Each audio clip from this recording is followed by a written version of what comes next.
6:45 a.m. This is the Sri Lanka Broadcasting Corporation. The news edited by J. Yogaraj and read by Mario Vijayawardena. The headlines.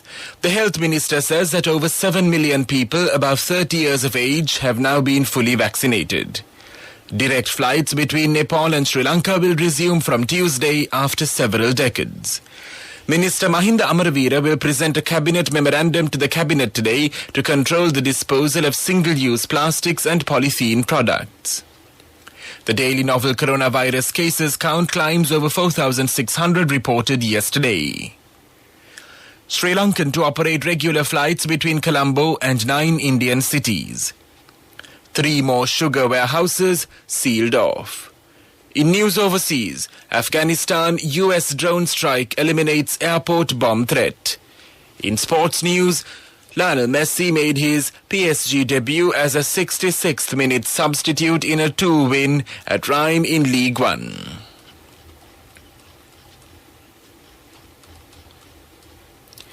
Health Minister Kehelia Rambukwala says that over 7 million people above 30 years of age have now been fully vaccinated.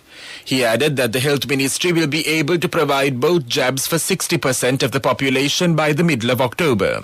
He also assures to continue the vaccination drive systematically and requests all those who are yet to get their doses to come forward without delay. Meanwhile, the Army is now conducting mobile vaccination drives for senior citizens, and it was conducted in the Kadawatha area yesterday.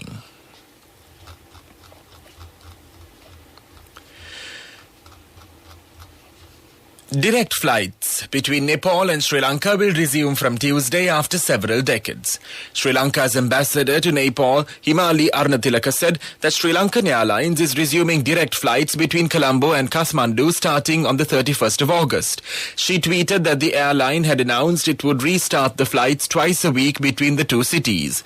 The direct flight between the two countries is expected to boost tourism and enhance people-to-people contact between the two countries. She also said the Royal Nepal Airlines, as it was called earlier, used to operate regular direct flights between Kathmandu and the Colombo sector some 4 decades ago. However, the flights were suspended as they were not commercially viable, she added. This news broadcast comes to you from the Sri Lanka Broadcasting Corporation. The Ministry of Environment has implemented several successful approaches to control the usage of plastic and polythene. Accordingly, Minister Mahinda Amaraveera will present a cabinet memorandum to the cabinet today to control the disposal of single-use plastics and polythene products. The minister said 7 types of single-use disposable plastic and polythene-based products will be banned.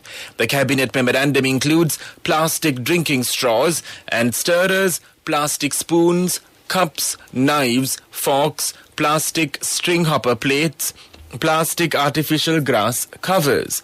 The minister said the decision to ban 7 other single-use species was taken in view of the serious environmental and health threat posed by these non-degradable products. An amount exceeding 2 billion shopping bags are released into the environment annually in Sri Lanka, and this would cause huge damage to the ocean as well as drinking water sources, the minister said. The daily COVID-19 cases confirmed in Sri Lanka surpassed 4,000 for the 8th consecutive day yesterday, as 914 more people tested positive for the virus. According to official data, 4,612 novel coronavirus infections in total were detected within the day, and they have been associated with a New Year cluster. 3 more warehouses that had been stashing away 655 tons of sugar were uncovered following a revelation on the truth behind the artificial market shortage of sugar. Thereby, the Consumer Affairs Authority took measures to seal off the relevant warehouses.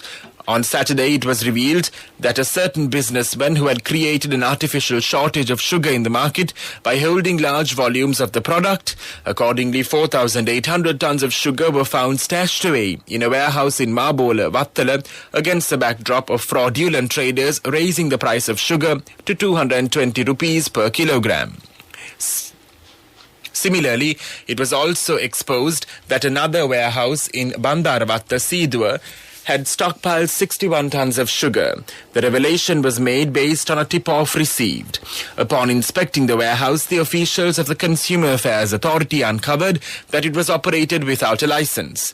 The new development brought Sri Lanka's confirmed COVID-19 cases tally to 426,169 meanwhile. At present, 59,796 active cases are receiving medical care at hospitals, treatment centres and their respective homes. Meanwhile, the number of total recoveries has reached 357,598 and the death toll now stands at 8,775. That's local news. The main news story is brought to you by Siddhalepa Veda Mahatmya. The Sri Lanka High Commission in New Delhi says that Sri Lankan Airlines will operate 4 weekly flights to Chennai, 4 to Mumbai and 1 to Bangalore under its new schedule, and is expected to introduce significant frequency enhancement after the country opened its borders to India. Under the new schedules, the airline will be resuming services between Colombo and the Indian points Madurai, Trichy, Trivandrum and Cochin with flights once a week. In addition, Hyderabad and New Delhi will be connected to Colombo with twice weekly flights. Further, the airline's operations out of Chennai and Mumbai will expand up to 5 times a week, whilst its Bangalore-Colombo services will be enhanced to flights 3 times a week. The main news story was brought to you by Siddhalepa Veda Mahatmya. And now in Watchlight, the police have provided a telephone number for the general public to report information regarding any activities related to child labour in the Colombo city or its suburbs. The police media spokesman said a special operation was initiated recently in the Colombo city and suburb areas in the western province to nab offenders. He said that if the public have any information in respect of child labour, they are requested to provide such information to the Colombo Emergency Centre via its telephone number 0112 433 333. That came to you in Watchlight. And now in World News Headlines. Afghanistan US drone strike eliminates airport bomb threat. Jamaican soul of reggae Lee Scratch Perry dies aged 85. Afghanistan update, British ambassador home as last UK troops leave. A US drone strike in the Afghan capital Kabul has prevented another deadly suicide attack at the airport, US military officials say. The strike targeted a vehicle carrying at least one person associated with the Afghan branch of the Islamic State group, US Central Command said. The US had warned of possible further attacks as evacuations wind down. Despite this, it has said that it will keep evacuating Afghans from Kabul airport until the last month. The legendary Jamaican singer and music producer Lee Scratch Perry has died at the age of 85. He died in hospital in Lucia, northwest Jamaica. Local media reported. Perry is known for his pioneering experiments in dub which revolutionized not only reggae but also hip-hop, dance and other genres. Jamaica's Prime Minister Andrew Holness paid tribute to an unforgettable Perry on Twitter, praising his sterling contribution to music. The British ambassador to Afghanistan has arrived in the UK with the last British soldiers to leave Kabul expected to touch down within hours. The final flight left on Saturday, bringing to an end the UK's 20-year military involvement in Afghanistan. More than 15,000 people have been evacuated by the UK since the 14th of August. Vice Admiral Sir Ben Key, who ran the UK's evacuation, said he would be very nervous in saying the withdrawal was a success until all the allies had left. And now the main points of the World News segment once again. Afghanistan US drone strike eliminates airport bomb threat. Jamaican soul of reggae Lee Scratch Perry dies aged 85. Afghanistan update, British ambassador home as last UK troops leave. That was World News.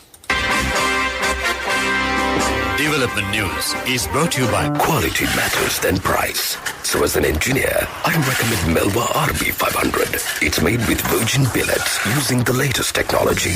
Melva RB500, number 1 in Sri Lanka. Truly Sri Lankan.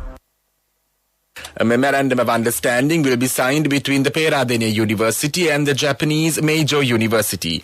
The main objective of this MOU is to exchange students and sharing knowledge and educational related matters. Further, the two educational bodies jointly conduct research activities on select topics.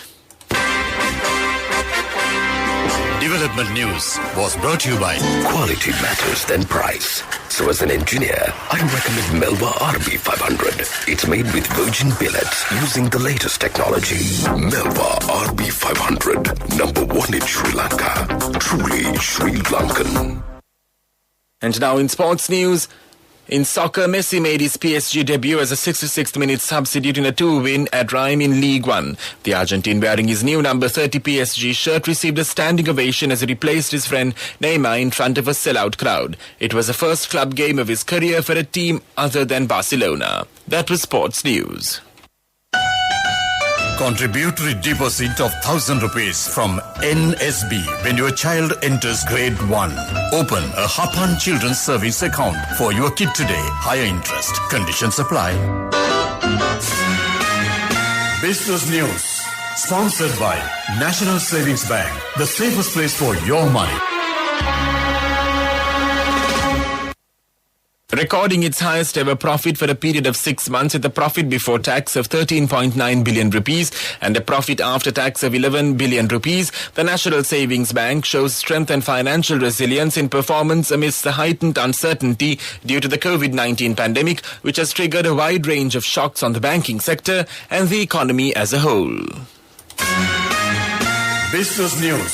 Sponsored by National Savings Bank. The safest place for your money. Contributory deposit of 1,000 rupees from NSB when your child enters grade 1. Open a Hapan Children's Service account for your kid today. Higher interest. Conditions apply. Economic news. Courtesy of I bought my daughter a laptop for her work by managing my finances. Whatever the expenses may be, I can't afford to miss out on life's special moments like her birthday or our anniversary. So you need to invest to make your family's future flourish. Saving money isn't easy when you have responsibilities. That's why we promise to give you the best returns and guarantee on your investment. LOLC Finance Fixed Deposits. Maximize your savings. LOLC Finance PLC, incorporated on the 13th of December 2001, is rated SLA stable by ICRA Lanka Limited and is licensed by the Monetary Board of the Central Bank of Sri Lanka under the Finance Business Act number 42 of 2011. Power generation headed upward over the years as defensiveness made the sector resilient against economic fluctuations, according to First Capital Research Green Energy Report. Power generation in gigawatt hours has been continuously growing in Sri Lanka over the decades at a 15-year CAGR of 6%, and it is expected to grow at even a faster pace over the next decade. The report adds that growth in electricity consumption under the tariff categories of industrial and commercial may further accelerate with the gradual rebound in economic activities, along with rapid digitalization despite a temporary setback due to the COVID-19 pandemic. Saving money isn't easy when you have responsibility. That's why we promise to give you the best returns and guarantee on your investment. LOLC Finance Fixed Deposits. Maximize your savings. LOLC Finance PLC, incorporated on the 13th of December 2001, is rated SLA stable by ICRA Lanka Limited and is licensed by the Monetary Board of the Central Bank of Sri Lanka under the Finance Business Act number 42 of 2011. Weather report was sponsored by Dialogue, in partnership with the Ministry of Education, introduces Nanasa, a trilingual educational mobile app with video-based lessons for grade 1 to A-levels. Now your child can study with ease on your mobile with no subscription fee. The Met Department says showers will occur at times in the western and Sabaragama provinces and in the Kandy and Nuwara Eliya districts. Showers will occur at several places in the northwestern province and in the Gala and Mathura districts. Showers with thundershowers will occur at several places in the Uva province and in the Ampara and Batikalo districts during the evening or night. Fairly strong winds up to 40 to 50 kilometers per hour can be expected at times in the Hambantota district. The general public is kindly requested to take adequate precautions to minimize the damages caused by temporary localized strong winds and lightning during the thunder showers. This weather report was issued this morning at 4:30 a.m. Further details could be obtained by visiting the official website of the department. Meanwhile, the international weather forecast website AccuWeather.com predicts that Colombo's weather would be generally bright during the day. There will be cloudy weather in the afternoon. Today's daytime temperature would be around 29 degrees Celsius. There will be light showers in many places in the Colombo district in the night. Tonight's temperature will be around 26 degrees Celsius and there will be scattered showers in select spots late in the night. The ground temperature would be 26 degrees Celsius at the time of this news broadcast. The air quality index is 17, which shows a fair condition in Colombo. The air quality is generally acceptable for most individuals. Weather report was sponsored by Dialogue, in partnership with the Ministry of Education, introduces Nanasa, a trilingual educational mobile app with video-based lessons for grade 1 to A-levels. Now your child can study with ease on your mobile with no subscription fee. And now the headlines of this news broadcast once again. The Health Minister says that over 7 million people above 30 years of age had now been fully vaccinated. Direct flights between Nepal and Sri Lanka will resume from Tuesday after several decades. Minister Mahinda Amaraveera will present a cabinet memorandum to the cabinet today to control the disposal of single-use plastics and polythene products. The daily novel coronavirus cases count climbs over 4,600 reported yesterday. Sri Lankan to operate regular flights between Colombo and 9 Indian cities. 3 more sugar warehouses sealed off. In news overseas, Afghanistan, US drone strike eliminates airport bomb threat. In sports news, Messi made his PSG debut as a 66th-minute substitute in a 2-win at Reims in League One. That concludes this news broadcast.